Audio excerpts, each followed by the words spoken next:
So Matt, Warburton, Yeovil Town tomorrow afternoon. What are your thoughts going into that match? I think it's going to be a real tough game. They're a difficult team to play against. They're full of energy. They've got a lot of good young players. And coming off the back of a good win against Stockport last week, they'll be right up for it. So it's not going to be easy for us. We know that. We need to make sure that we turn up like we normally do at home, and hopefully we'll get the right result. Yeah, and just sort of coming off the back of the last result, loss against Southend United, how have you and the lads sort of prepped in training after that loss going into Saturday? There's been improvement this week, I'd say, in training. The tempo has kind of improved, the intensity levels. So that's all kind of been addressed this week through the lads mainly. The lads have drove it. And we need to make sure that, going to tough places like that, we've obviously got to go to Eastleigh yet and still got to Stockport, difficult away games, got to make sure that we're up for those tasks. And Southend was a disappointment, but we've just got to try and put that right on Saturday. Yeah, and of course you were at Yeovil Town last season, so you might have a little insider, but what have you sort of made to them this season? Obviously 13th in the league, but as you said, beat top of the league Stockport last week. Yeah, like I said, there's a lot of good players at Yeovil, a lot of players that I'm still friendly with. And they'll be coming here full of confidence after last week. Having looked at that result, you kind of look at it from a Halifax point of view, and you think, oh, Stockport got beat, so it's good for us. But on the same hand, and on the other hand, we're playing them the following week, so they're going to be full of confidence. Like I say, a lot of good young players and older players as well. To be fair, so they're going to make it really tough. It's going to be a difficult game. But I don't know if any of my knowledge from last year will carry across, but we'll see. Yeah, but what was your time like at Yeovil Town? Obviously, no fans in the stadiums, you're on there on loan, having to go all the way to Somerset. Mind you, I don't know how far Northampton is from Somerset, but all that put together, how was your time at Yeovil? Probably in the main disappointing. If I'm being brutally honest, it didn't really live up to what I wanted it to be. For one reason or another, played at the start and then faded away, and that's probably why coming to this year we're a bit more added motivation than I normally have, because it didn't work out as well as I would have liked last year. And that's why this year, coming to training every day and into games with almost like a point to prove.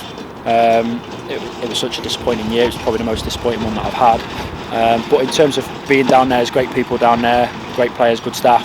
But it just, for one reason or another, just didn't work out. But I'm trying to put that right this year. Yeah, and of course, I remember when you come last season and when you signed at the start of this season. I saw an interview you did at Yeovil when you just played Halifax at the Shea, and you mentioned sort of how big the pitch was and how you enjoyed that, and then just funnily enough you signed for us. So how have you sort of felt this season go? And I know some fans have put on Twitter as well that they think you're the best player in this league and things like that. And obviously you've got some fans there as well. Yeah, that's our school member over there. No, that's flattering to hear. I don't try and read too much into social media, but if those comments are coming out, that's obviously very nice to hear. But in terms of, I've loved this season. I've done from the moment I got here. Just felt so welcome. Gaffer's entrusted me with number 10 shirt and playing regularly, so I've absolutely loved it. And the job's not done yet. We've still got 4 massive games to go, and hopefully two more, to get us over the line. But there's a real big ambition for the club, and we've got to make sure that as players that we try and emulate this season. But from a personal perspective, I've come here, I've scored goals, and I've really enjoyed my time here. Yeah, and then just lastly, sort of, how do you sort of approach those last 4 games? It's a good question to ask. I think it gets to this stage of the season, you see loads of strange results, and that's because teams tense up a little bit, they kind of fall away and the pressure gets to them, and we just need to make sure that we just treat every game as it has been doing, in terms of just being relaxed going into it. We back ourselves, but I think for the older lads, I think I've said this before, they can kind of embrace it a little bit more because they've been here and done it before, and they can kind of just take every game that comes and not read too much into league tables, whereas the younger lads might be a little bit more nervous and so keen to get over the line. But as a group, I think we are really well focused.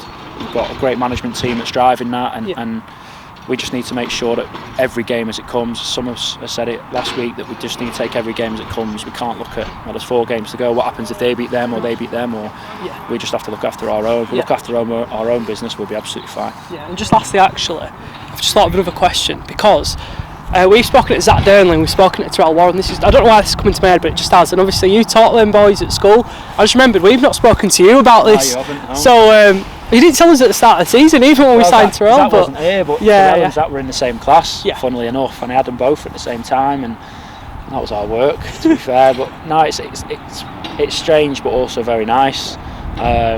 Zach and Ty have come in and have grown up. I knew them when I was 15, 16, so they've grown into great young men, and I'm very proud to see how they've kind of turned out. But from a football perspective, I remember turning up on the first day and Ty's looked at me as if to say, "What are you doing here?" And I thought the same, thinking, "What are you doing here?" But no, it's been a nice season, you know. Ty's done really well. Obviously kicked on from right back. Obviously he's took his chance when he's got it, and Zach's come in and hoping he can have an impact. Already scored 2 great goals, so no, it's nice to have him on board, and you've got that little connection. They always throw in a little teacher comment here and there, so it's a nice little thing to have. Yeah, all the best tomorrow, Matt. Cheers, thank you very much. Top man.